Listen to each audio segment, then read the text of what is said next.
Hold on, guys. Hold on. We just got a message on Twitter saying, Kevin, your financial management account has been opened.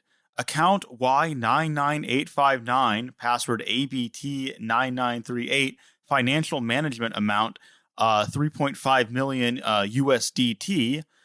Please keep your account password safe and do not share it with anyone. So, that's good advice. Kevin, if you're listening to this, you may just want to check in on that, buddy.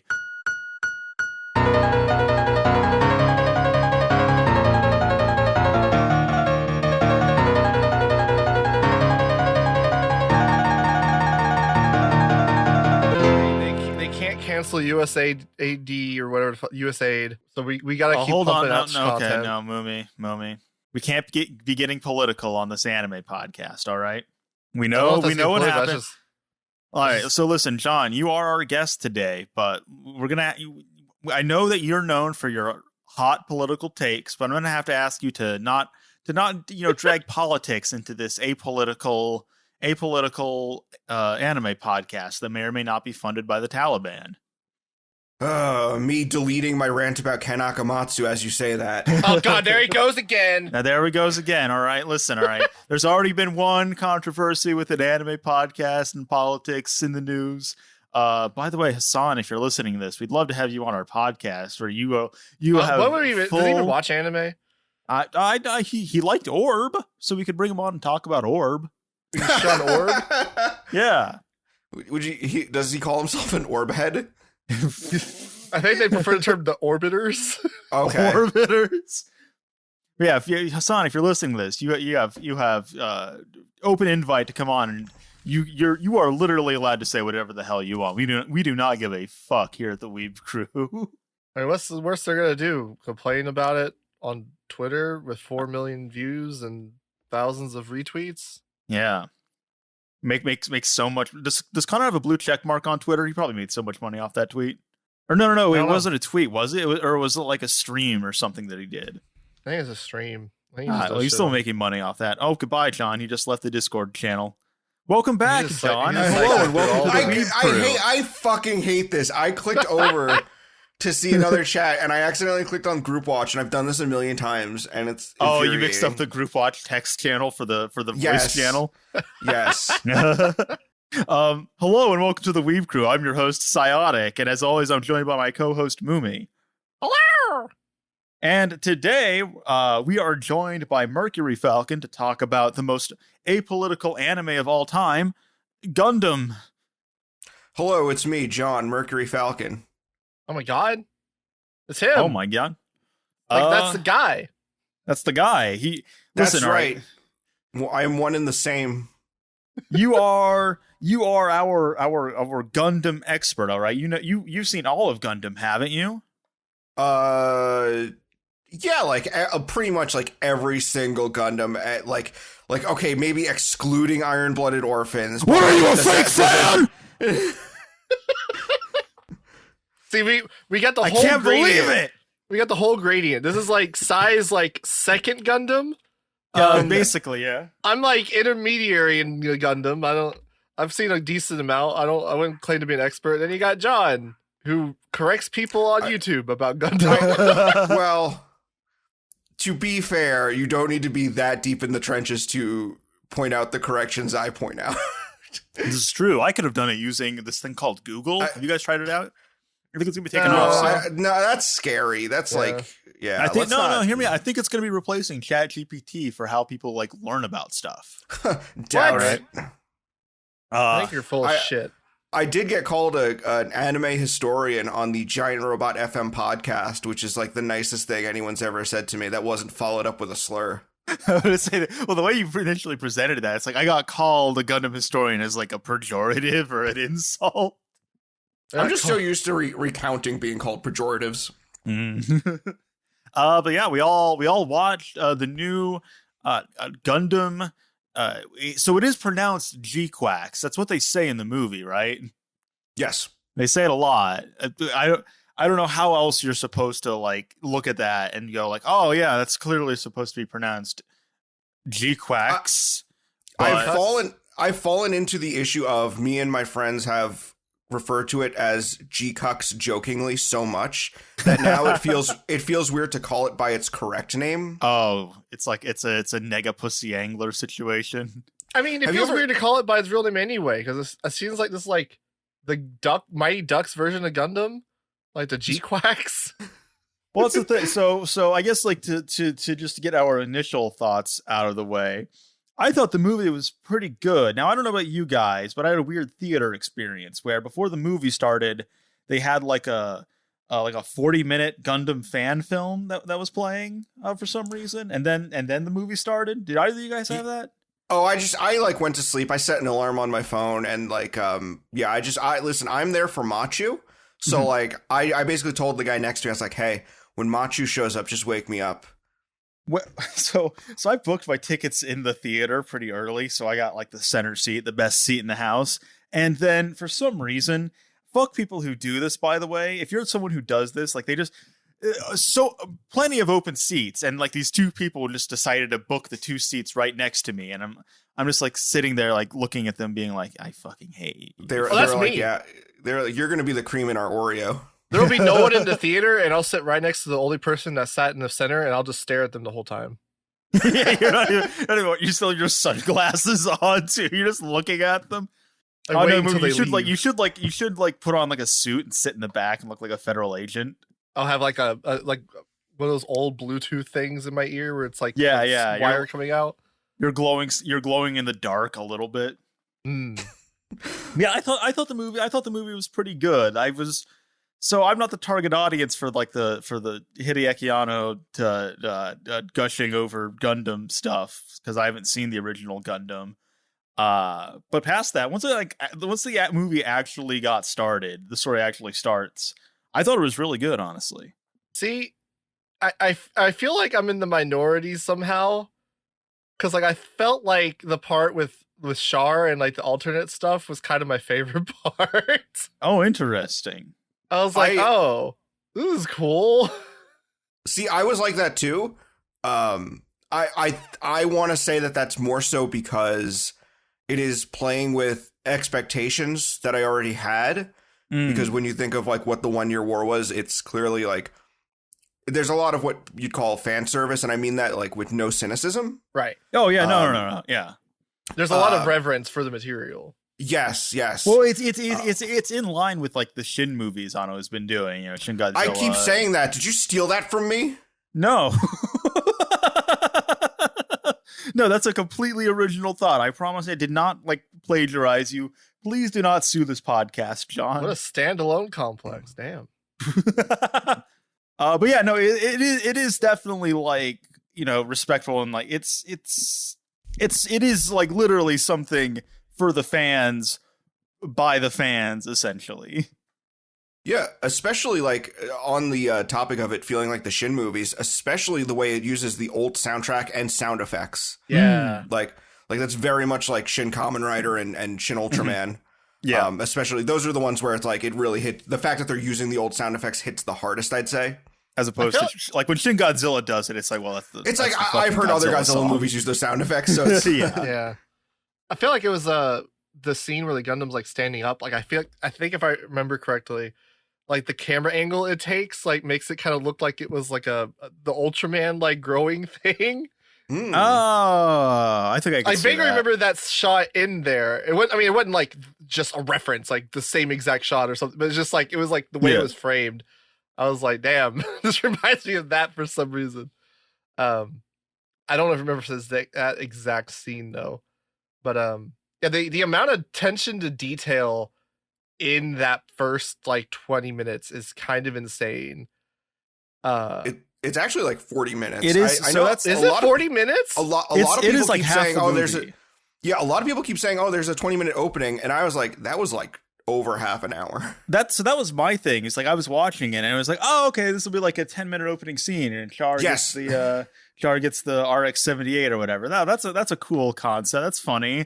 And then it just kept going after that. And it did not feel that long to me. Oh, it felt that long to me. But then I'm also not.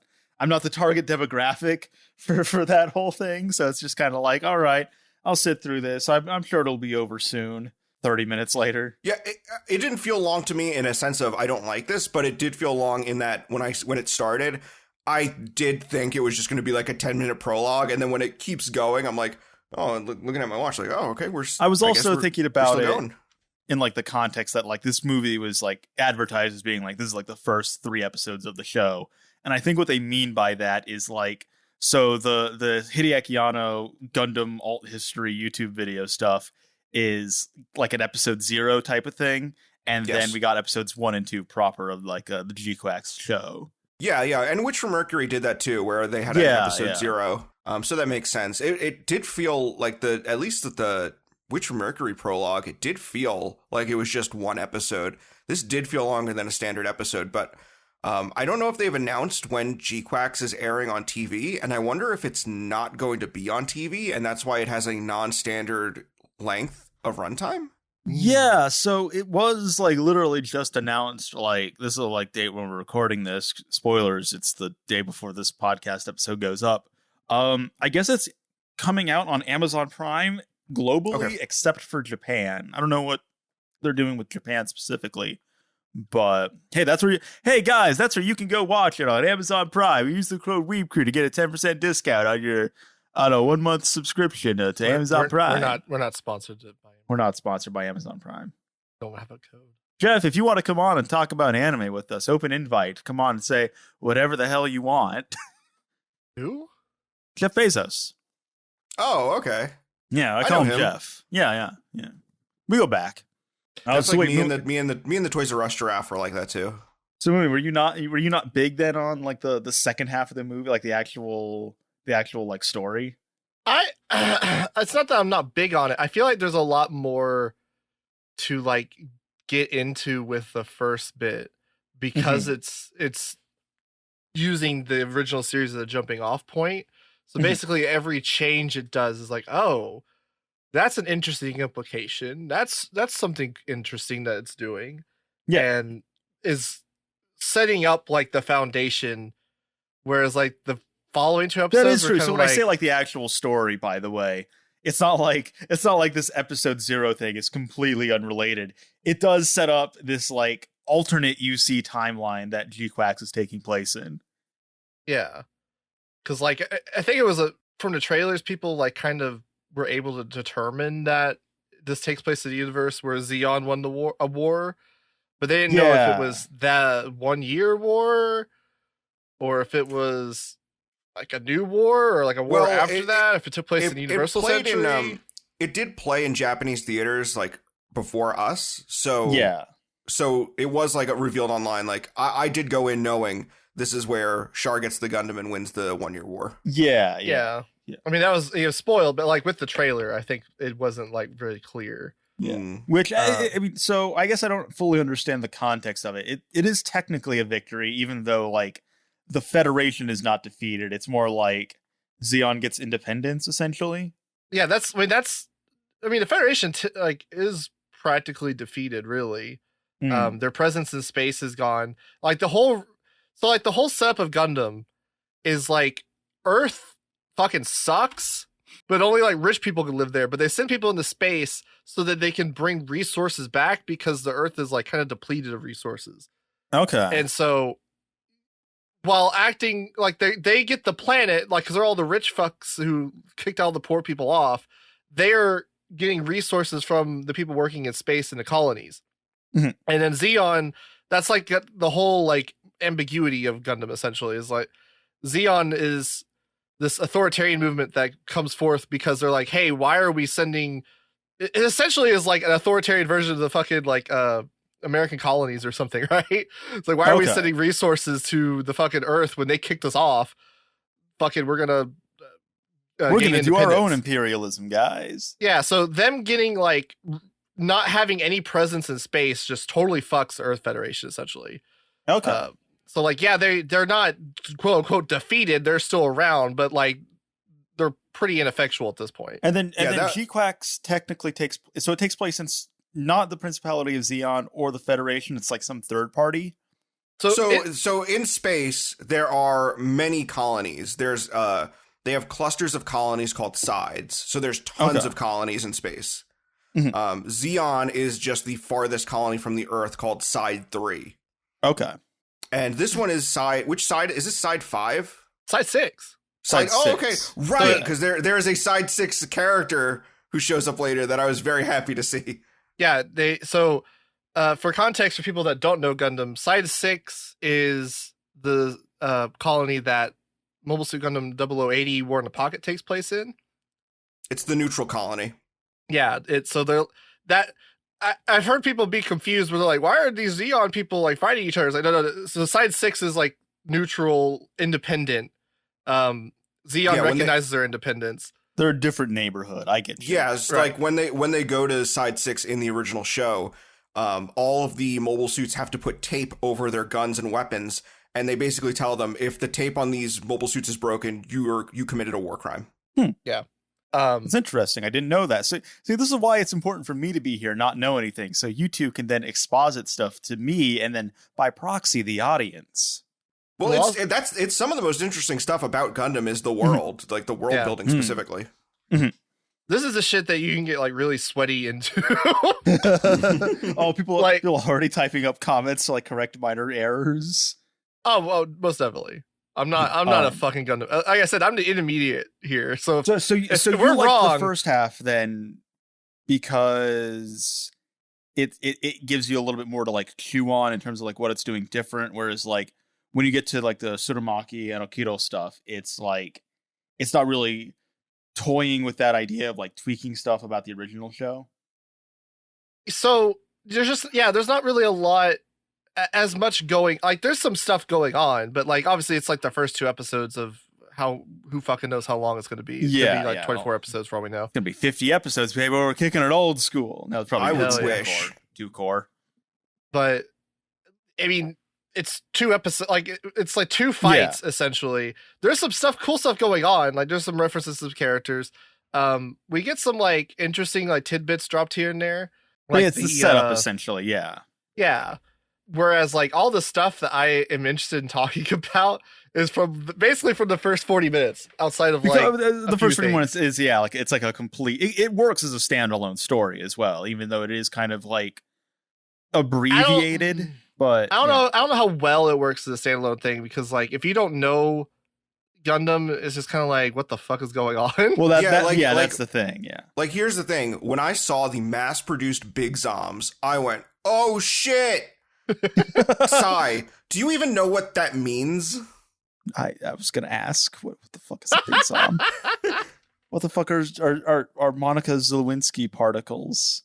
Minovsky particles? Yeah, that reminds me. I've been meaning Roman to like Polanski particles. That reminds me because like I've been watching original Gundam with Hayden, and I don't think they've ever explained Minovsky particles. And Minovsky particles are something where when I got into Gundam, they were already explained to me because I had a friend group that was already big into Gundam, and I was like the new guy getting into it. So I had Minovsky particles explained to me already. I don't know if they actually like explain them in the original Gundam TV show. It's just kind of so. It's just kind of like, oh yeah, we have these particles we disperse and they like interrupt communication. Okay. And they also power the Gundam.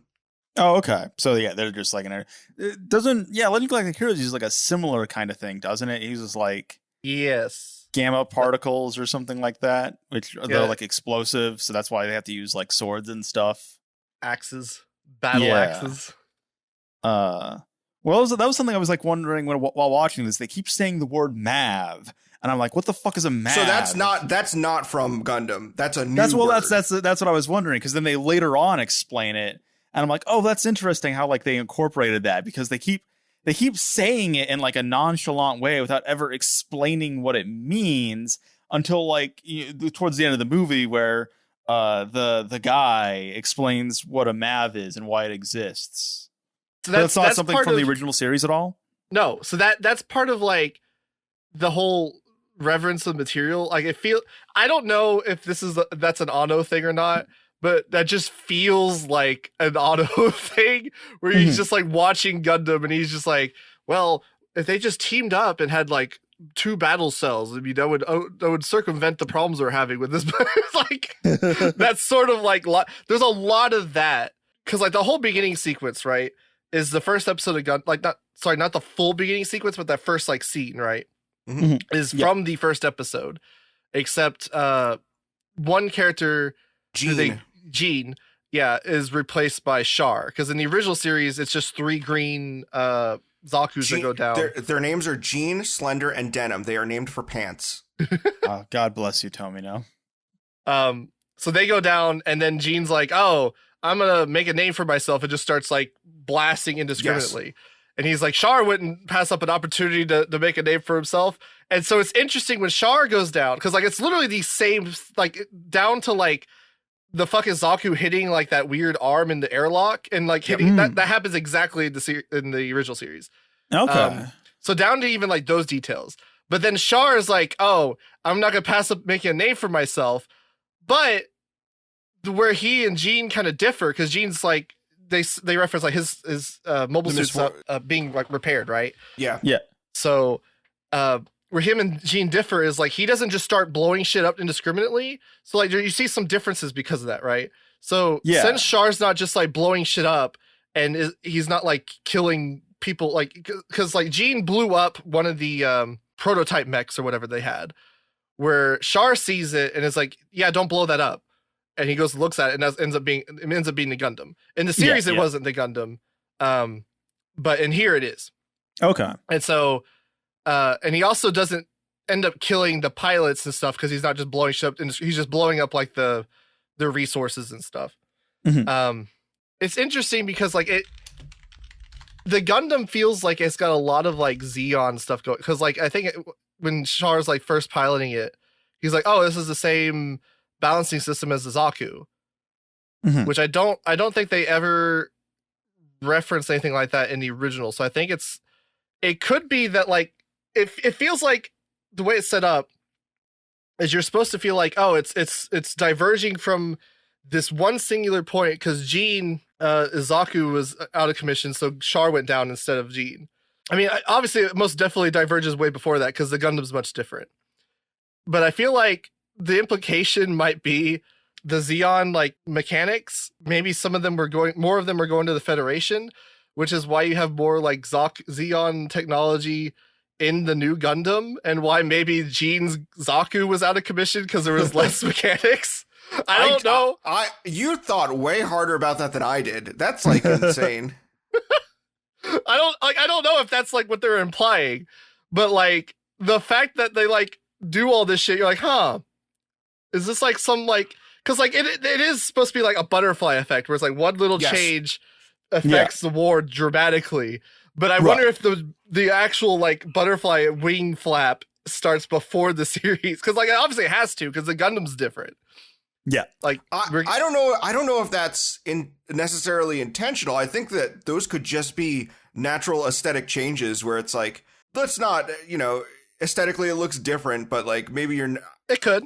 It may be like you're not supposed to acknowledge that it looks different. I'm not sure about that. It could be. If it is, that'll be crazy. Yeah, I saw because like the RX-78 redesign was a little bit controversial. People were like, I don't know about this. You mean like the RX-78 redesign, or the new Gundam, which is not the RX-78? The GQuuuuuuX. Oh, the GQuuuuuuX? Well, no, this isn't the GQuuuuuuX. This is, what are they calling this Gundam? It's not the GQuuuuuuX. It's not the RX-78, like the one that Char has. I thought it was the RX-78. No. So the RX-78 is the one in the original series. They do like redesigns of the RX-78. Yeah. This is not the RX-78. This is something else. Is it? Okay. They just refer to it as the Gundam, and then like the red Gundam. Like on a screen it says RX-78. I don't think it was. I mean, it might be.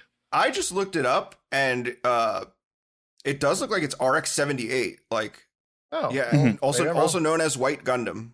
I thought it was interesting that like that's another thing that like I feel like Anno has a hand in, where it's like Char is like commentating on the fact that it's white. He's like, why is it white? That it seems like it's like meant to draw attention. That's absolutely like making fun of how like the Gundam wasn't supposed to be white initially. It was made white because they told the advertisers said like, to promote a toy, your robot needs to be white, red, and blue, and yellow, because those are primary colors. And so they made it white. and then they put red, blue, and yellow like centralized on the body. See, I thought it was like intentional because like they were using the RX-78 to get like battle data, right, for the GMs. Like when they were mass producing those. Yeah. So I thought it was like intentional to like give the RX-78 more battle data because it was drawn to battle more. Like I thought they might have incorporated that into the design in some capacity, but maybe that was just like that first 40 minutes was basically just written by Anno in its entire. I think that's Anno's like primary or maybe only contribution. If you told me it wasn't entirely written by Anno, I would be a little shocked. Maybe it was obviously Tsurumaki obviously could have had like a hand in it, but this feels like, and I know that in promoting it, they were very much like, hey, this is Tsurumaki's Gundam. Let's try to hold off calling it Anno's Gundam or Evangelion Gundam. But that opening does feel like it kind of reminds me of how with Elden Ring, where they let George R.R. Martin write the backstory, but then the game itself is done by FromSoft, and FromSoft just built off what George R.R. Martin wrote. It feels like that kind of situation. Because he basically wrote the entire intro 40 minutes, and then I believe also storyboarded it, which is why there is a very noticeable shift both in the writing and visually between like that first 40 minutes of like backstory stuff with Char, and then like all the stuff with like Machu and Nyan and Shuji and stuff. Yeah. Speaking of the characters, like I found it really jarring going from the first 40 minutes to. Well, yeah. Well, I mean that makes sense because it's like, I mean, it is very, very different. Like the use of color and like the way it's directed, it's incredibly distinct. There's like or that it goes from looking like, hey, these are the same designs from original Gundam to these are the new Pokemon characters. Yeah, these are the new Pokemon. I was even thinking in terms of like something interesting I noticed while watching it for that first like 40 minutes is the way that they handle animating stuff. It makes really strong use of like animatism, where you have a lot of shots of the robots just kind of, they're not really moving at all. They're just kind of like floating through the frame, essentially. You don't really get that as much in the Tsurumaki directed stuff. But it did get me thinking about this idea that like, well, they're military equipment and they probably cost a lot to move in any capacity in universe. So it then kind of also like lines up where it's like, well, yeah, animating a robot also is just like, it is very like expensive to do that. There's also more like space scenes, I think, in the first part, whereas like yes, yeah, I guess they do fight in space at the end. Yeah, there's a couple of space battles with the red Gundam looking deal. But I will say, I do think that the second half definitely works as a good setup. It is kind of funny how rapidly things happen, and that it is just very like, you know, there's a lot of like foreplay or anything. It's just like, this is the setup. All right. Machu's here. She has the thing. Now she's with these people. Now she's in the robot. Boom, boom, boom, boom, boom. They did mention that this is like an edit of the first couple episodes. And I wonder if they cut out scenes. Like this feels like the first 2 episodes, and everyone keeps saying first 2 episodes. I wonder if this is 3 episodes, but they cut scenes out for the theatrical release. That would make sense. I could definitely see that because, yeah, it does feel like there is a little bit of like connective tissue missing. Like when like there's the part where like Machu falls on Yan, and you know, because like they're squabbling over the, what is it, like battle drive, battle disc, something like that. What's the term? Yeah, battle. I think it was battle disc. And then like the next scene is like, I guess like Yan just took her to like the people that she was like delivering that to for some reason, and it's like, okay, they're just there now. Even stuff like Machu, when they ask her name and she says Machu, and then she goes, oh no, I gave them my childhood nickname. I feel like that would have been more effective if there was a scene earlier where her mom called her Machu and she got like embarrassed or something. Yeah, well, they don't say her name at all at the start. Right, yeah. I was like, what is this character's name? Oh, Machu? Okay, I don't think that was established prior. We've been with this character for like over 20 minutes by now. I think when she's in the school, they do call her Amate, but like, okay, that's not what she's colloquially called, or what I had been hearing her called online for months now. Oh yeah, well that's the interesting thing too, is the social media response to this has been fucking insane. Even like the box office response. I think this is like now like the highest grossing Gundam movie, or definitely up there. Did it beat Seed Freedom? I would need to check. I know it passed like quite a bit. It was doing very, very well. And do you still have the Konata AI? We do. Okay, we do. Count it up. Hit that shit. Oh, so you do a mecha episode and now you want me to talk? Fuck off. Oh, okay. That's good. We got some clarity on that. She hadn't said anything yet. Fine. Gundam Seed Freedom earned 2.68 billion yen at the box office, while Gundam GQuuuuuuX earned 2.38 billion yen. At least as best I can tell. Oh, okay. That's good. We got some clarity on that. Yeah, and so in addition to that too, it's just like, I mean, I've seen so much fucking fan art of the show. It's insane. Every day I'm posting stuff of Machu. And it's like the show is not even like properly aired on TV yet. This is all just going off the movie, and it's like, holy shit. A lot of the fan art is just redrawing scenes from the trailer, and it makes me wonder if some of these artists haven't even seen it yet because it's only been released theatrically. It has just become like a massive trend unto itself, and it makes you think like, yeah, this is like, I mean, I don't think GWitch did not have this much hype going into it, certainly. I don't know, like, I can scantily remember the last time like a show, any anime really had this much like pumping into it. I could definitely see it being like the biggest show of the year, definitely, just based on that. It doesn't help that this year has not been great with shows, but that's true. We need a big W this year so far. We didn't really have one for this winter season. I mean, it's really just Orb, right? Even Orb started last year technically, and even then, I don't know if that's as monumental of like a success as something like a Freerin, for example. So I don't know. Sai wouldn't have thought about this. I don't even know if Sai even was aware of this. Probably not. But what did you think about the change of voice actors for Char? I thought he did really good, and it's funny because this has been like the year of recasting prolific voice actors, right? We have Frankie, Kazuki Yao stepping down as Frankie. We have Daima replacing all of the Dragon Ball characters except Masako Nozawa Goku. Yes. And of the changes I've heard, honestly, the new guy they have in place of Shuichi Ikeda, I think he does a really good job. It wasn't distracting to me. He does a good job. It's hard to replace a voice that's that iconic. Mm-hmm. But he does it. This is getting into weird conspiracy theory. I thought for a minute, I was like, is this the real Char Aznable?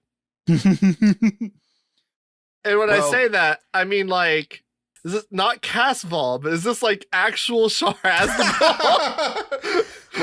Would that explain why he has a different voice? Well, here's the thing, is that whenever there's characters who aren't Char, but are Char-coded, they're usually still voiced by Shuichi Ikeda. Yeah. Do you think? Because like Full Frontal and Unicorn is still Shuichi Ikeda. Well, that's supposed to be like a Char clone, literally a Char clone. Literal clone. Whereas like, you're talking about like fucking, I don't know, the fucking Char clone in Gundam Wing is not literally a Char clone. He's just metaphorically a Char clone. Do you think that's why Amuro doesn't show up in this? I think Amuro's so interestingly, I think they got lucky. Yeah, well, like, all right, wow, we dodged the bullet with that one, guy. I think they wrote a Gundam thing that didn't have Amuro, and then when that happened, they were like, oh well, well, damn, all right, no skin of our back. They just got lucky. I mean, I don't know. He could pop up because like. It's true. He's doesn't alive. another character like briefly shows up, like Chara's like fighting someone and he has like that like psychic damage connection moment thing. Oh, you're talking about Sayla. Like, was it or like was it Artesia? Yeah. Artesia, yeah, that was that's crazy how you didn't know that was his sister. So yeah, for context, Char and Sayla Mass in the original TV series, spoilers, are actually... This is revealed in episode 2. they're the son and daughter of the original, like Daikon? Zeon Zoom Daikun. Yeah, Zeon Zoom... Basically, he's the namesake for Zeon. He's like a revolutionary leader. Yeah, he's basically like the fucking Lenin of... the Soviet Union or some shit. And the Zabi the reason why Char wants revenge on the Zabi family is because the Zabi family like leads this revolution and kills his family. They kill Xian Zoom Daikun so that they can take power of the party, basically. Oh, so that's why those other characters are like, she's I'm the only one who knows of like Char is like such and such or whatever. Yeah, what's her name? Fucking the mask lady. Yeah, Cassilia. Cassilia. She's the only one she actually was like, I think the only Zabi who like played with Char like when he was Casval. Yeah, she was like even in original Gundam, she is aware that he is Casval. Yeah, that scene is interesting because it happened. It's okay. There's a lot to unpack with that scene. Okay. Start from the beginning. So, I guess the beginning would be, I think. So in the original series, that scene is very reminiscent of when they're doing the drop in the climax. And Lala, Char, Amuro, and Sayla are fighting each other. And Char almost kills Sayla, his sister, and doesn't know it's her. And Lala sacrifices herself to prevent him from killing his sister. That's not wait. I think you're confusing it a little bit. Maybe I'm the one that's wrong because you have like a crazy memory, Mumi. But the way I remember it, Rashomon, this is how I remember it, was that he has a psychic flash, realizes that it's Sayla, and then he moves like out of the way. He like misses on purpose.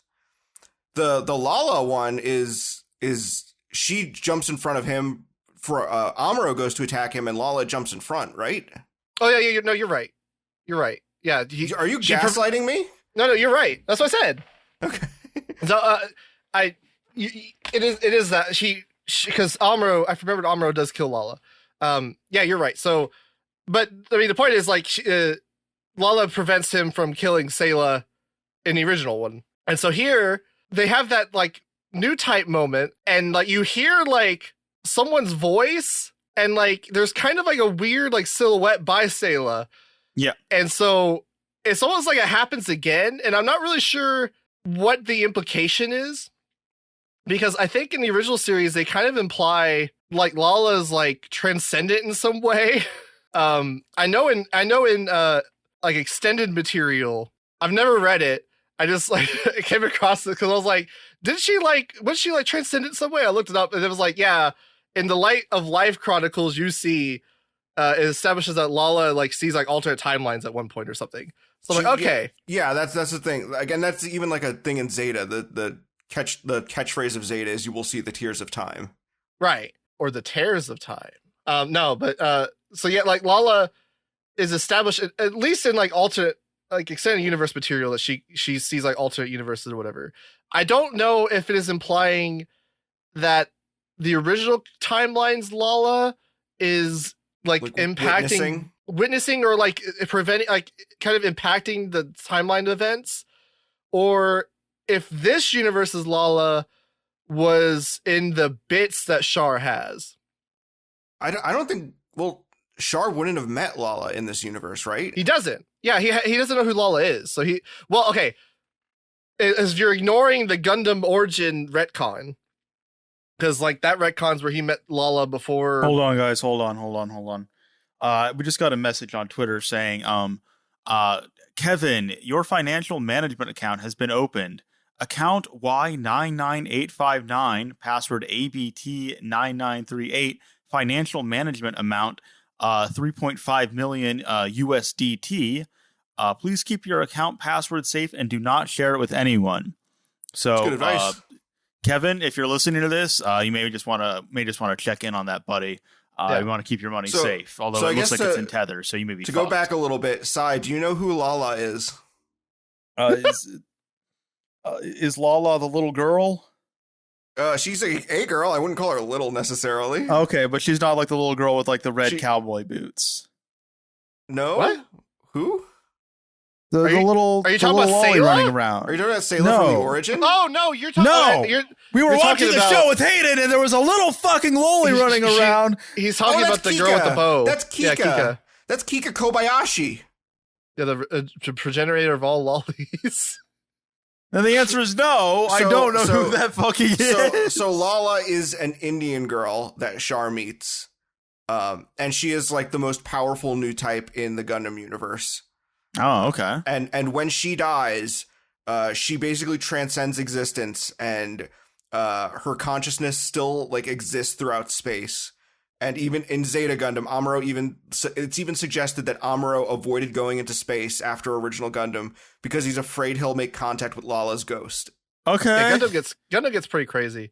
What the fuck? So she becomes the universal mind, and so wait, is that why there's like the Kira stuff? What the fuck is going on with that? Yes, that's sort of tied in with that. Partially, yeah. Well, I think the Kira like the stuff is that you why see Char in, like, the says he sees time and then like disappears? Yes, yeah. So he gets sucked into the back rooms or some shit. That whole what they call it, the Zeknova thing.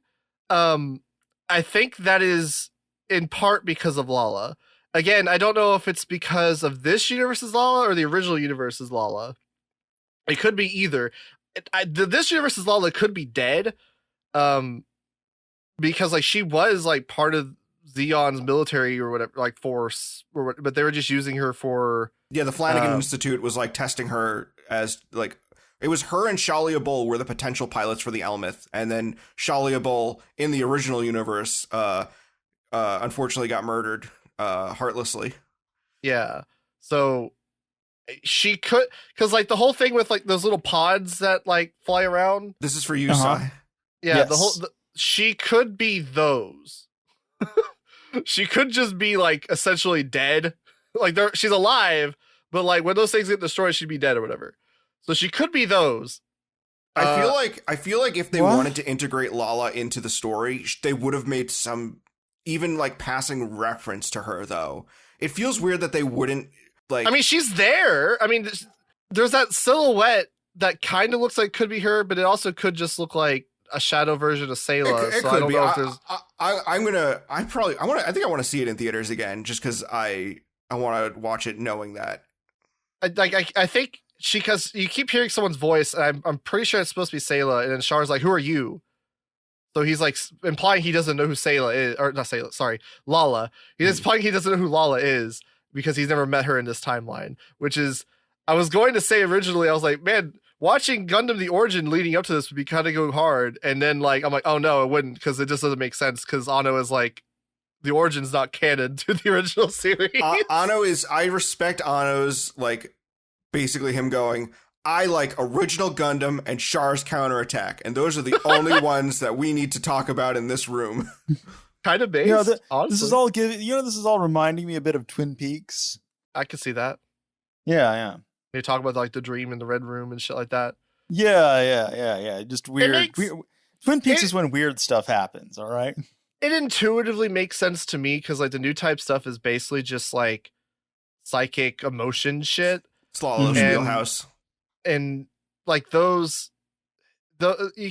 you hear people talk about how like emotions and shit like that, kind of like thoughts almost transcend time and space in a way where it's like it's kind of not constrained to the third dimension. It's just like a nebulous thing. Mm-hmm. So like this idea of it just being enhanced in some way to like go to a higher dimension just intuitively kind of makes sense in a weird, like a way that's not like I had to think about it and really like reconcile like in a mechanical sense how it's happening, but it's right. Like, okay, yeah, sure, it makes sense, right?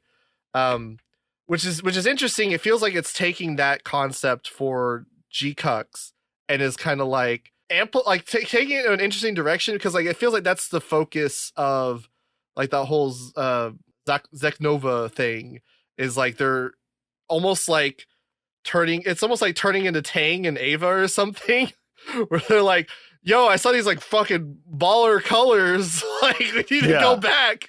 What did he say? He's like, oh, I saw time or whatever, and then yes, that is a line from original Gundam. I think that's what Lala says, or maybe Amuro says it when Lala dies. It's one of them. One of them says it in that scene. It very much feels like something like it was like, oh, the last transmission from like a person who disappeared, and it was like a 411 case. You know what I mean? Yeah. Yeah, I can see. Which I'm wondering if that'll be. I mean, clearly it must be a driving mystery through the show because the Red Gundam does show back up, but it's not piloted by Char. It's piloted by Kaworu? Shuji. Yeah, Shuji. Well, he feels very reminiscent of like Kaworu, basically. So I'm confused. There's a few things I'm like trying to reconcile that the series will just have to answer when it airs or whatever. Yeah. Either my thoughts are either the Red Gundam is the same Red Gundam, and potentially Char has like somehow fused into the Red Gundam, and then that would explain why Shuji's like, oh, the Gundam's telling me to fight. The Gundam's telling me to run. Well, because he's just like communicating with Char on like a new type level. I was going to say Char's consciousness fusing with a Saikamu is not new to Gundam. No. Yeah, I mean, that's like full frontal. That's like the whole thing. However, I don't know if that's necessarily the case for two reasons. One, because Shalia is like, oh no, it's not Char. And even if it were a different person piloting, Shalia being a new type, he would be able to sense Char in the Gundam, right? So the fact he doesn't sense him there, I'm like, okay, it's probably not. Also, during the second or third Zeknova, I think it's the third Zeknova sequence where Shuji's like, oh yeah, look, you could do these things, it looks crazy. There's another, I think there's a second Red Gundam that's just like locked in on the GQuuuuuuX. And I think that might be the Char Gundam. And I think that the second the Red Gundam is like a red herring almost, but I'm not sure. Like, this is just something that's just kind of to play out for me to know what, because this is like, there's this weird conflicting things going on. It could be either one, but I don't know. It is. I do think this is, again, it's a really strong setup, honestly, because I do like this, like the overall like central concept of Gundam Fight Club. But then there is like that mystery element, and you have this Shalia Bull guy, and then also is like he's trying to find his gay lover. There's no other There's no other way to interpret that scene. I think Ano even said, he was like, I'm trying to channel my inner Tomino writing this. Well, it's very funny because like Shalia is very different from like the original series. And I can tell. I think a large part of that is because he's essentially not getting cucked by Lala in this one. Well, okay, so to be fair, like, we don't know much about Shalia. He was only in one episode. Granted, that episode is called The New Type Shalia Bull. Okay. It is an episode dedicated to him, but he does die at the end of that episode. And I think we don't know much about his morals or like him as a person, other than like there's one scene where he tells Char, I hope that I can benefit our kind. And Char replies, I hope by that you mean humanity, implying that, you know, Shalia Bull may have been implying like, I want to help new types, but Char is like, we should be bettering humanity as a whole. And Shalia agrees with him as if to be like, yeah, I sort of, I see where this guy's coming from. Shalia is sort of like adapting to Char. And I think that GQuuuuuuX is just basically saying like, and if they continued their relationship, they would have gotten along well, and both decided to kill the zombie family. I did want to go back to the Sayla thing, because I feel like this like kind of goes under the radar if you're not like really like locked into the mecha shit. Okay. I'm not. John, you'll have to tell me if you gathered this. So Sayla kills Dozel with a nerf to shit fucking gun cannon, which is kind of insane.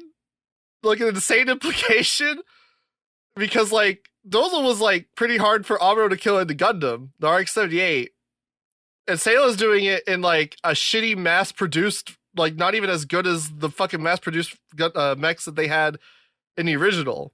Because like with Char, like we know this because like when Char sees the gun, like when he gets attacked and by the Gundam Hammer, and he's like, oh, is this the new type that killed Dozel? It's like, oh shit.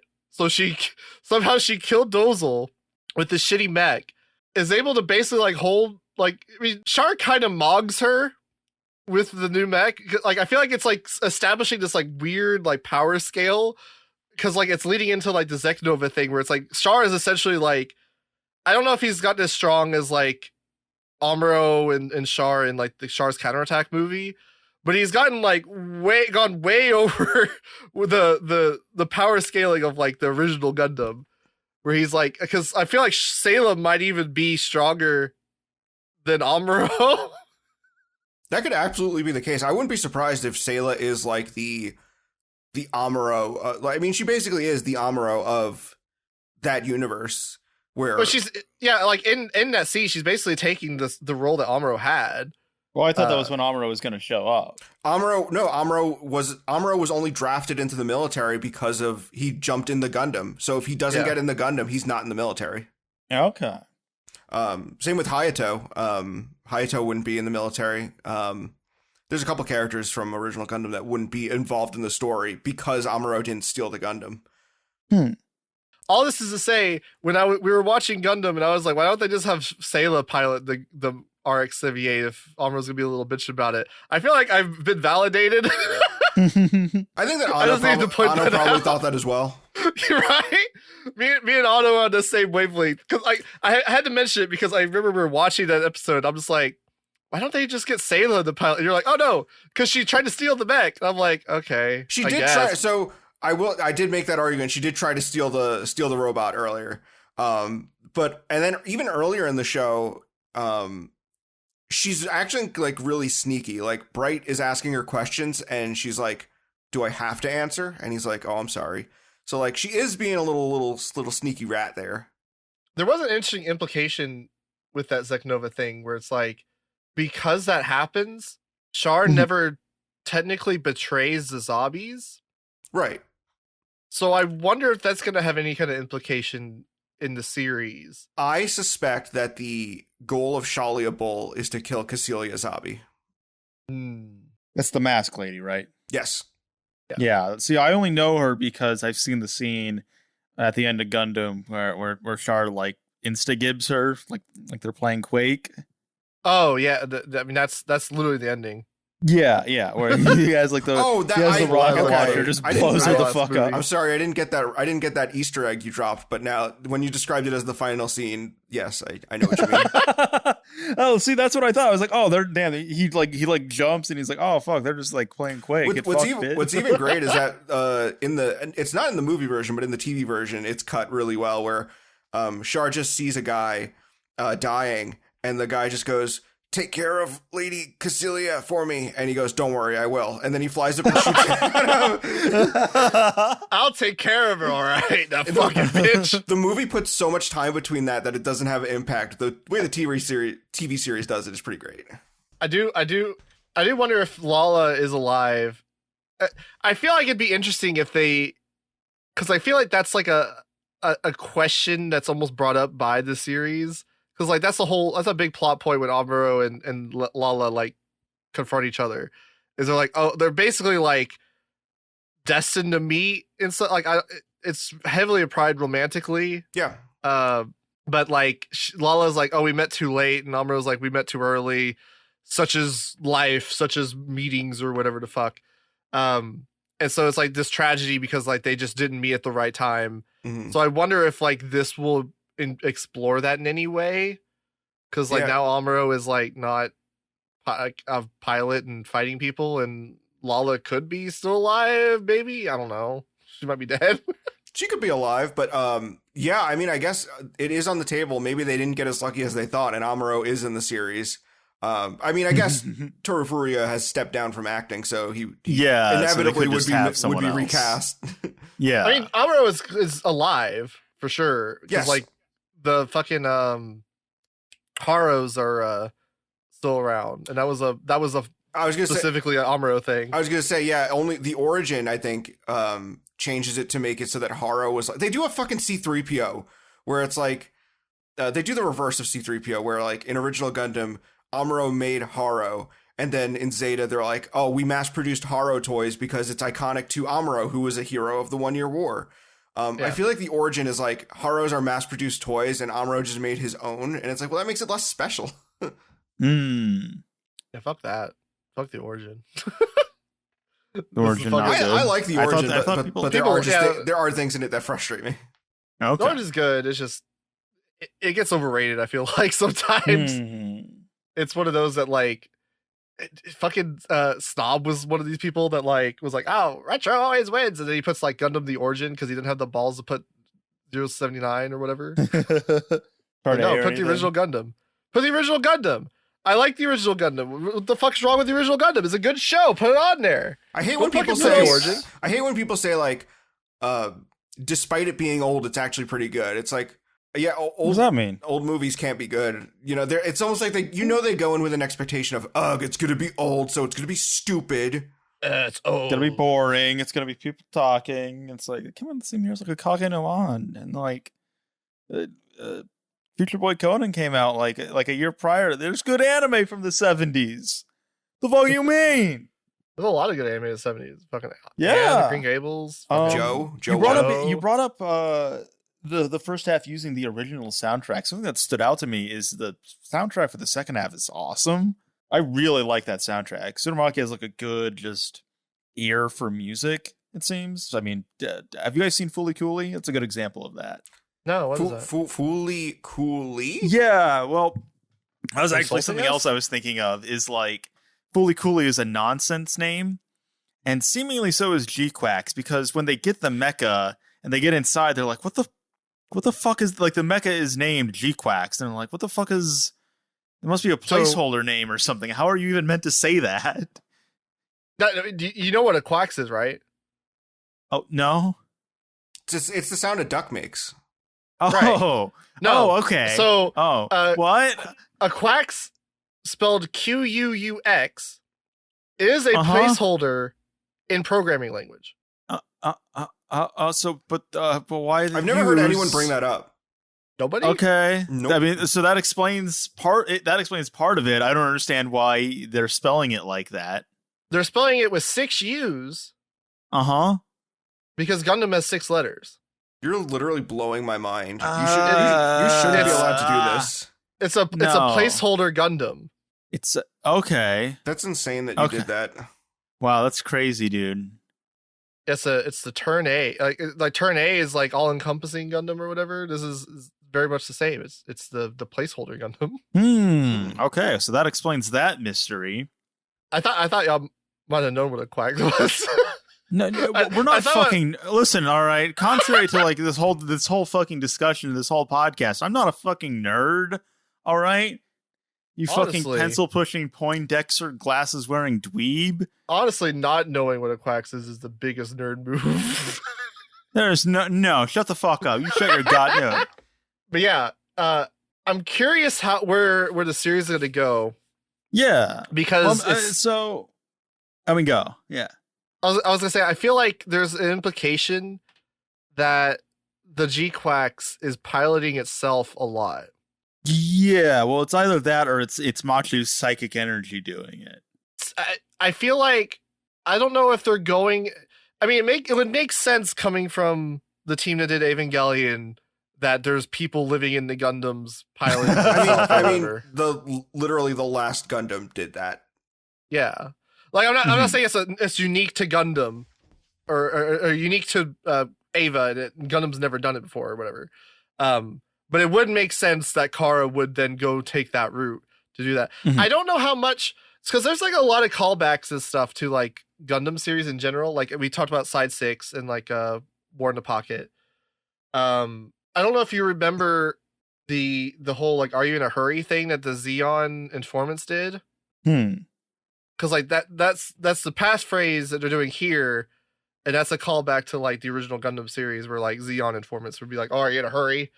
And I guess it's like, so there's like that, and then there's like kind of like weird, like I don't know if it's like unintentional ones, because like I don't know how much like Gundam that they know.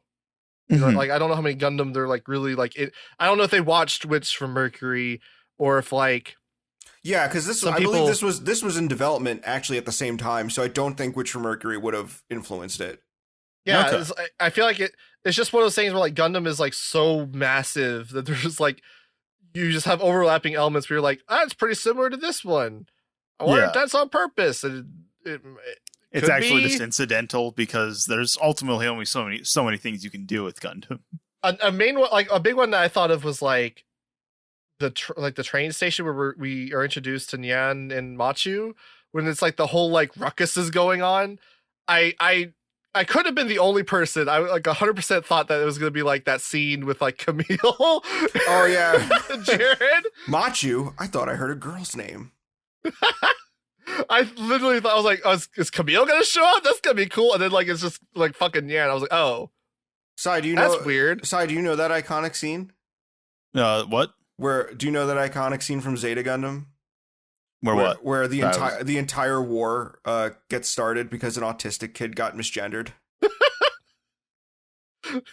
That's accurate. That's 100% accurate, by the way. I'm sorry, Tomino. I owe you an apology. I wasn't familiar with your game.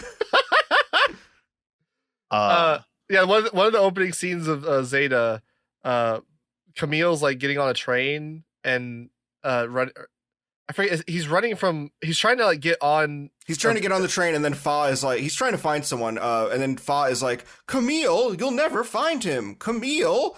And then Jared, who's one of the villains and like the main like rival antagonist of the series, is there at the station, and he just turns around and goes, I thought I heard a girl's name.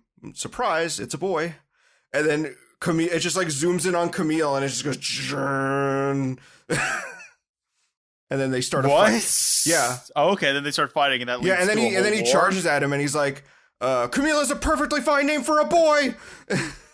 Yeah, he jumps the turnstile exactly like how Nyan does in this movie. Oh, okay. So I'm pretty sure it's like a reference, but like when it was like all the ruckus happening, I literally thought that was gonna be a reference to like Zeta, like it was gonna be Camille over there. I was like, what the fuck? And then like I was like, oh no, it's just a new character. I'll also say one of my main like issues with at least the first half of Witch from Mercury, I didn't really care for like the corporate politics. Well, I didn't care for like half the show basically.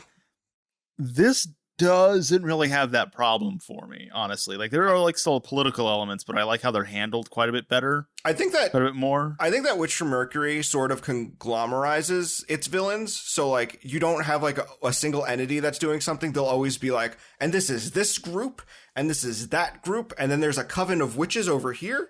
Whereas yeah, it's like a boardroom meeting, and for some reason the boardroom is completely fucking dark, even though they're not doing it. It's like, turn a light on or something. And then they do that in the rebuilds, and you see that the meeting that Gendo is having with Sele takes place in just a giant green screen set. And it's like, oh, maybe don't do that. Well, I am fine with having like the, sort of conglomerizing the villains as like a group, but I think that that's more conducive when you're running a 50 episode show and you can like really develop these groups and like the individuals running them. Whereas my biggest issue with G-Witch was that it was only 2 core, and the second core just flies by, and they just start like, don't worry about that. We're moving on. I don't know. You guys didn't see the second core, but that's where my issues really started, was the picking up the pace. And then because everything is a group, you don't really see individuals who take any accountability for what happened. Yeah. Well, it makes it come across as like a hive mind, basically. Yeah. Where like I'm just imagining like a boardroom meeting as like more so like a scene out of Succession.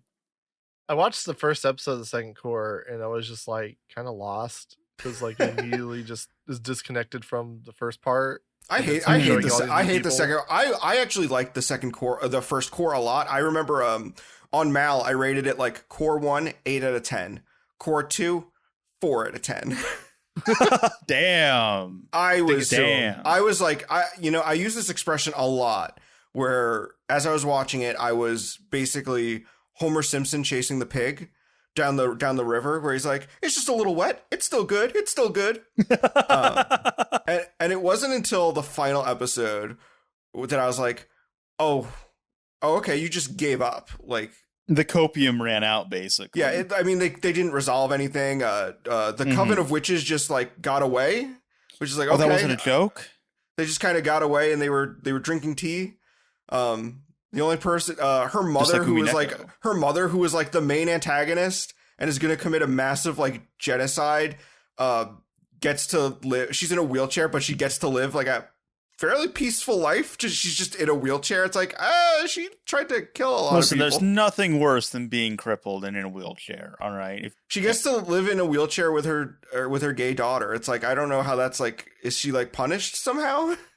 You killed millions of people. Listen, that'd be funny. That'd be funny, like a Gundam show, but there are no robots. It's actually just like a war crimes trial. And that's the whole show. Just courtroom drama. That feels like that would be a mech show. That would be cool. I'd be down to watch that. Honestly, that's kind of like unlike other mecha shows. Of, there are no robots in this one. I was gonna say that's kind of like the inciting incident of Mellow Link, where it's like he's like falsely accused of war crimes.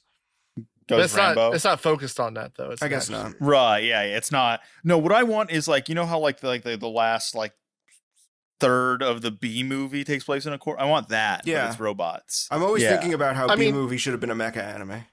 Kind of like Ratatouille. Yeah. Mm-hmm. I mean, fucking what's it called? Flag is like a war documentary set in a mecha universe. So I mean, it wouldn't be the most out there thing. They're getting pretty close to it. Yeah. We already got wizard barristers. That's a whole like. There we go. Yeah. Now we just need mecha barristers. Yeah, mecha barristers. So I didn't have a lot of notes myself, because I'm more so like just kind of waiting to see where it goes. But I did wonder, and this is more for Mumi, do you think that the new characters are going to be revealed to be like alternate takes on characters from other Gundams? Because there's a lot of people, I literally saw fan art today that think Machu is this universe's equivalent of Haman Karn. I think if I had to guess, I would think that like characters like Haman Karn are still in the universe and like maybe they will show up. Does she have Haman's like personality? Because based on like the fan art I've seen of Haman, that's not the vibe that I got from her. Different situations. I mean, it's like the Killing Joke, right? One bad day could just completely change. Okay, see, I was thinking Haman as like having the aura of like a kind of evil OL. Hold on, I'm trying to find the image of her from the. Oh my god, Mumi might know what I'm thinking of. There's like art of her where there's I think it's a light novel called like Char's Twisted Affair. Where it's about him and Haman Karn. Hold on, Char. She's at the beach. Oh well, yeah, Machu has like the vibe of like a rebellious tomboy. And that's another thing. Char's deleted affair. Setup, hold on, let me look this up. Keep going. The setup for this also did kind of remind me of Cyberpunk Edge Runners. That's probably like because it felt very Trigger-ish. Well, it's Surmak. They're all Gynax guys. Yeah, I was just it feels I could see that because it feels very Trigger. The setting being Gundam kind of feels cyberpunky. Yes, I mean especially the setting of this show specifically, and like the way that it looks, and again like the use of colors and stuff. Lots of blues and reds, like dark scenes, stuff like that, and you get a lot of that in Cyberpunk as well. Very dynamic, stark use of color. Very really good. This is not a Cyberpunk series, though. Well, it's a Gundam anime. It's not. It's a mecha. Yeah, very obviously not. They're having mech battles in space. Oh yeah, there I found it. She got an ass on her. What the fuck is going on back there? Yeah, that's so forward. So like before the events of Zeta Gundam, so she is like sticking that shit out. Like what's going on? Yeah, so before she's the like one of those girls Zeta, that's like. She is like kind of into Char and is possibly a little silly. A little silly. She's like one of those girls that like I can't get through this fence like the gap in this fence because like my ass is sticking out. Why are you referencing Birdie the Mighty? Isn't young Haman just Minky Momo anyway? Yeah, Minky Momo does grow. Canonically, Minky Momo grows into Haman Khan. Mm-hmm. Yeah. But I don't know. I feel like that would just be kind of weird to have the characters be alternate universe versions. We're not in an alternate universe. See, I was willing to believe Machu was Haman Karn until I watched it, And I think what made me realize is that, like, I really don't think they're drawing from Gundam outside of original Enshar's counterattack. I think that Anno is pretty hard on those are the two I care about the most. Yeah, I feel like the way they're going about it is like they might reference, like they might show characters from the original series, and I don't know, maybe they show them from Zeta. I'd like to see like Camille and shit show up. Not even necessarily be like a big player in this series, but maybe there's like in a background shot or something. That'd be kind of cool. I was gonna say Tsurumaki has this trend where he seems to really like. I don't know if you guys have ever noticed this, where he seems to really like Mary Poppins. No, and he likes yeah. Elaborate. So Fooly Cooly, Haruka is Mary Poppins. Are you saying Mary Poppins is the original Manic Pixie Dream Girl? Yes. So Haruka is this woman who shows up out of nowhere, starts living with the main character, and like changes his life, and then it's it improves his life. It's very Mary Poppins-esque. You have the Gundam rebuilds. I'm pretty sure Tsurumaki created the character. Ava rebuilds. That's right. Yeah. Ava rebuilds. Yeah. The Ava rebuilds. Tsurumaki is the creator of the character Mari, right? I believe so. Yeah. Mari, while her name does sound like Mary Poppins, I don't think that was intentional. Though, it is worth mentioning, she does fall out of the sky where she meets the main character, and then her introduction is what begins changing it from the original TV series. It's very Mary Poppins-esque. Woman appears, begins to change the world around the main character. Yeah, kind of like the Cat in the Hat. Exactly. Kind of like Poochie from The Simpsons, the Itchy and Scratchy show. Well, that was the opposite. He ascended, and his ghost now haunts Solomon. That's why Poochie is often referred to as the ghost of Solomon in the extended lore. When they had to like shake things up, and they're like, "Oh, we're getting stale. We gotta shake things up for the kids to get on board." Right. They introduce a new character, and then Poochie's consciousness is trapped in the Saikamu. And that's what that gets us to Poochie clones later on. Exactly. Another thing I'm thinking about is like one of Machu's defining character traits is like her boxer underwear. Like that's one of the first things we see of her. Mm-hmm. And I can't see Haman wearing underwear like that. Honestly, she seems like a lacy thong kind of woman. I'm not gonna let the fucking like comparing Fooly Cooly to Mary Poppins pass. That's ruined my day. Why? Honestly. It's the like. I'm pretty sure Mary Poppins. I'm pretty sure Fooly Cooly was even influenced by what's it called? Yeah, there's a play in Japan called Kikai Niki, or Machine Diary, which is like a sort of punk rock 90s retelling of Mary Poppins. And I'm not saying you're wrong. I'm just saying it's ruined my day. The movie has I've never thought it's about no longer this, one of movie's favorite anime. I mean, that's how I always describe it. That's how I describe Fooly Cooly to people. I'm like, yeah, it's like a post-bubble era Mary Poppins. This is how Gil felt, Mumi, when you described Isekai Oji-san as like How I Met Your Mother. He was like, that's terrible, and I hate that you said that. Gil, I'm sorry. I realize what I've done now. I know how you feel now. It only took like a year and a half, but I understand your pain. Have y'all looked into the like speculation theory stuff of GQuuuuuuX so far? Like the actual not the beginning portion, but like the new stuff? No, like the theory crafting. No, that sounds incredibly gay and lame, and that's exactly what we've been doing on this podcast. I think it's gay but intriguing. So I've seen people like they picked up that the train stations are named after Shintoism places. And so they pointed out that the main character's name, Amate. Amaterasu? Yes. And so there's speculation that Shuji could be like Sasano, and then Nya might be Tsukiyomi. Oh. And so that they're like, that could be like a direction they go in that could these like characters inform... are gods. Not that they're like literally gods. We're literally watching a mecha anime that does exactly that right now. Aquarion sucks though. Oh yeah. No, not that they're like literally gods, but like that they fill the role. Like Ava, right? Yeah, like it's lifting this kind of imagery and themes and sort of like mythos of, because like the whole thing with Amaterasu is like she retreats from a battle with Susanoo or whatever.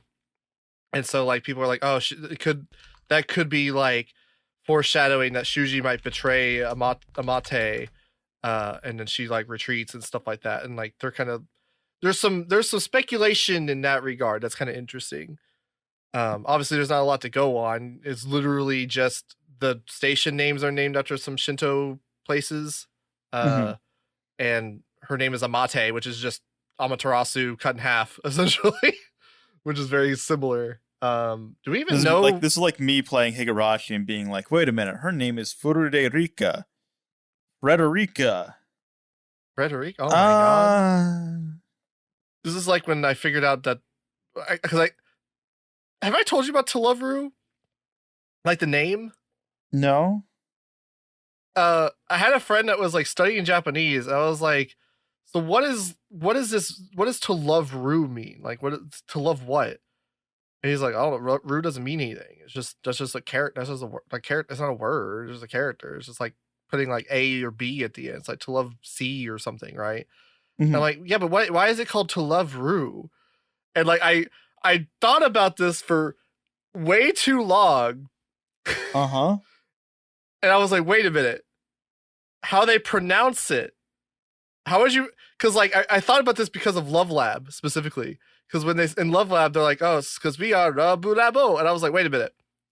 To love Ru would be pronounced to Rabaru. Oh my god! It's just trouble. And so with Moto Turabaru, it's more trouble. Hello and welcome to the Weeb Crew, where we explain Japanese puns. I'm your host, Psyotic, and as always, I'm joined by my co-host. Mumi needs to stop blowing my mind. Hey, listen, you did it with Mary Poppins and Fooly Cooly, and you did it with Toraboru. Toraboru and GQuuuuuuX.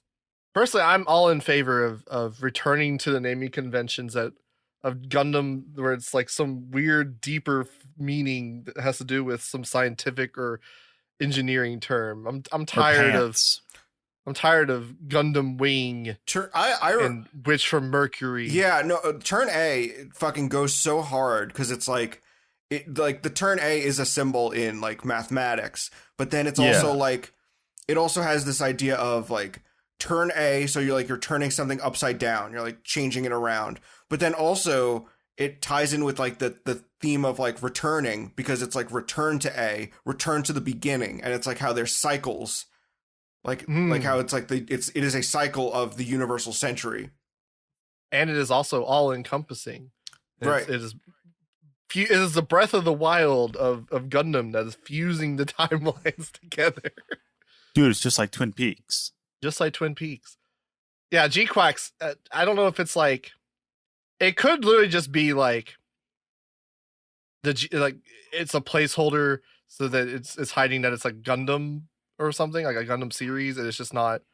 It doesn't mean much. Or it could be that it's a placeholder Gundam. I don't know. So what you're saying is the entire show is going to be filler. Could be. Yeah, it could be the filler. Could be like the fuck. What's the name? Okay, now we'll make that work with the fact that it takes place. No, not Dragon Ball Z. The island episode. Oh, Dawn's Island. Dawn's Island. Yeah, Dawn's whatever the fuck. It's gonna be that, but that's an entire series.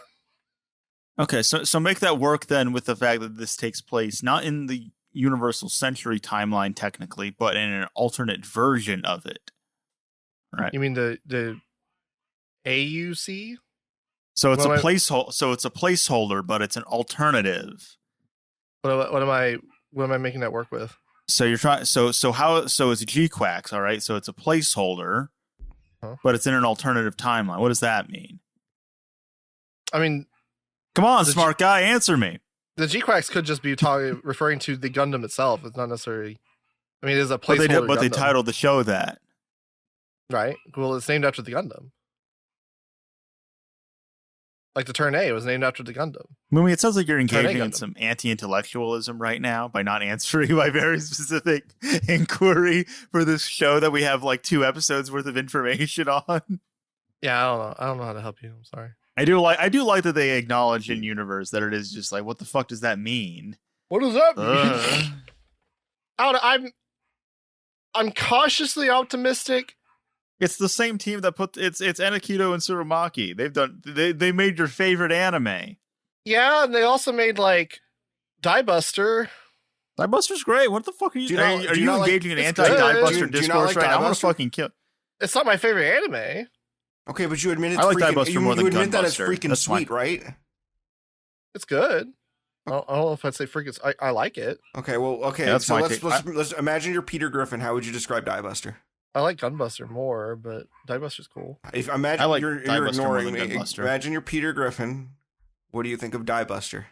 The only two things I know how to relate or relay as Peter Griffin are either freaking sweet or I did not care for blah blah blah. It's freaking sweet. Let me tell you. I did not care for Diebuster. Okay, it insists upon itself, Lois. Shallow and pedantic. Lois, I'm gonna tell you right now. I don't know how Peter you see, Turn A Gundam. It insists upon itself, Lois. I don't know how to like what Peter Griffin's like speech pattern is, so I can't be like Lois. It insists upon itself. I like Brian. Well, you know what? Brian, I like Diebuster more than Turn A Gunbuster, Gundam? if I'm going to be honest. Have you noticed that every Peter Griffin impression is always talking to Lois? Does he never talk to anybody else? I just did Brian. I'm choosing to ignore that you said Brian because I know it's easier to say Lois in that like Lois. It's a good trigger to get you into the voice, Lois. Yeah. Studio trigger, if you would. Listen, all I'm saying is I think Diebuster is a better show than Gunbuster. Are you one of the tapless? Yeah. What do you think of GQuuuuuuX? I think it's pretty. I'm looking forward to it. Me too. I'm cautiously optimistic. It could be really cool. We'll probably talk about it again on the podcast when we have some like more stuff to work with, like the when there are more episodes. When the show's out. over and I'm furious, we can talk more about it. There we go. Yeah, which depending on how long it ends up being, could either be 3 months to a full year from now. We can make up for the Witch from Mercury debate that me and Sai had for like an hour that we didn't record. That's true, yeah. You fucking hated the ending of that's season the thing 1. is, like, even with that episode 0 of Witch from Mercury, I was already kind of like, I don't know about this. It seems like it's gonna like annoy the shit out of me. This I don't have that problem with, so it's like I don't know if we're gonna have as much of a disagreement. Well, maybe it'll be like turned around. I'll be a little bit more positive and you'll be more negative. Yeah, I'm not like super. Again, like I liked the first part more. I didn't. But that's just because it's like it's a more complete kind of thing. Yeah, well, there's more. Yeah, there's more to like kind of think about and contemplate on. But would you say it's a good hook to get you to watch the show? I think so. My biggest concern was that like, oh, this is so interesting for me to see, but would someone who isn't knowledgeable on First Gundam enjoy it? And apparently you enjoyed it, so that does show. Yeah, well, again, I'm not particularly big on, like, I was checking out towards the end of the first half, but once it gets into like the story proper, I'm like, yeah, I'm here for it. Let's go. I mean, there have been a lot of people that didn't like it, that weren't familiar with or super familiar with Gundam. Yeah, but those people. Yeah, but my experience is that those people just have. So it's like, okay, but. Don, you can't say that. Don, we explicitly requested that you not get political. Just bleep it and say I said the N-word. It's fine.